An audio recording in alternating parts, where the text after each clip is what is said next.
ದೇಶದಾದ್ಯಂತ cyber crime ಜಾಲಗಳು ಹೆಚ್ಚಾಗುತ್ತಿದೆ. ಸಾವಿರಾರು ಜನ ಕೋಟಿ ಹಣವನ್ನ ಕಳೆದುಕೊಂಡಿರುವ ಪ್ರಕರಣಗಳ ನಡುವೆ ಇದೀಗ ನಕಲಿ ಬಿಲ್ಗಳನ್ನು ಸೃಷ್ಟಿಸಿ ಸರ್ಕಾರಕ್ಕೆ ಕೋಟ್ಯಾಂತರ ರೂಪಾಯಿ ತೆರಿಗೆ ವಂಚಿಸುತ್ತಿದ್ದ ಬೃಹತ್ ಜಾಲವೊಂದು ವಾಣಿಜ್ಯ ತೆರಿಗೆ ಇಲಾಖೆಯ ಜಾರಿ ವಿಭಾಗದ ಅಧಿಕಾರಿಗಳು ಪತ್ತೆ ಹಚ್ಚಿದ್ದಾರೆ. ಸುಮಾರು 410 ಕೋಟಿ ರೂಪಾಯಿ ಮೊತ್ತದ ಈ ವ್ಯವಹಾರದಲ್ಲಿ 102.5 ಕೋಟಿ ರೂಪಾಯಿ ತೆರಿಗೆ ಹಣವನ್ನು ಲೂಟಿ ಮಾಡಿರುವ ಬೆಚ್ಚಿ ಬೀಳಿಸುವ ಮಾಹಿತಿ ಹೊರಬಂದಿದೆ. ಈ ವಂಚನೆ ಜಾಲದ ಪ್ರಮುಖ ಸೂತ್ರಧಾರಿ ಆಂಧ್ರಪ್ರದೇಶದ ಚಿತ್ತೂರು ಮೂಲದ ತೌಕೀರ್ ಅಲಿಯಾಸ್ ಮೊಹಮ್ಮದ್ ಎಂಬಾತನನ್ನ ಬೆಂಗಳೂರಿನಲ್ಲಿ ಬಂಧಿಸಲಾಗಿದೆ.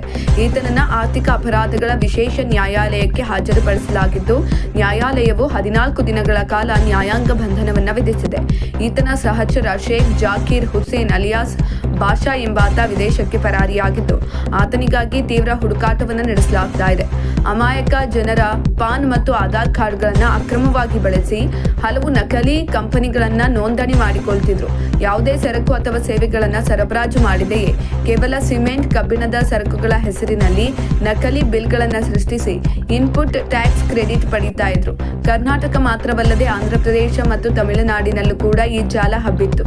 ನಕಲಿ ಐಟಿಸಿಯನ್ನ ವಿವಿಧ ಕಾಂಟ್ರಾಕ್ಟರ್ಗಳಿಗೆ ವರ್ಗಾಯಿಸಿ ತೆರಿಗೆ ವಂಚನೆಗೆ ಸಹಕರಿಸುತ್ತಿದ್ರು. ತೆರಿಗೆ ಇಲಾಖೆಯಿಂದ ನೋಂದಣಿ ಅಥವಾ ನೋಟಿಸ್ ಬರುತ್ತಿದ್ದಂತೆಯೇ ಜಿಎಸ್ಟಿ ನೋಂದಣಿ ರದ್ದು ಮಾಡಿ ಮೊಬೈಲ್ ಸಂಖ್ಯೆಗಳನ್ನು ಬದಲಿಸಿ ಅಲ್ಲಿಂದ ಪರಾರಿಯಾಗುತ್ತಿದ್ರು.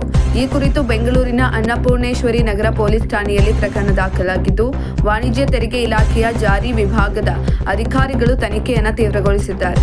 ಸರ್ಕಾರಕ್ಕೆ ಬರಬೇಕಾಗಿದ್ದ 102.5 ಕೋಟಿ ರೂಪಾಯಿಗಳ ತೆರಿಗೆ ಹಣವನ್ನು ವಸೂಲಿ ಮಾಡಲು ಅಧಿಕಾರಿಗಳು ಕ್ರಮವನ್ನು ಕೈಗೊಂಡಿದ್ದಾರೆ.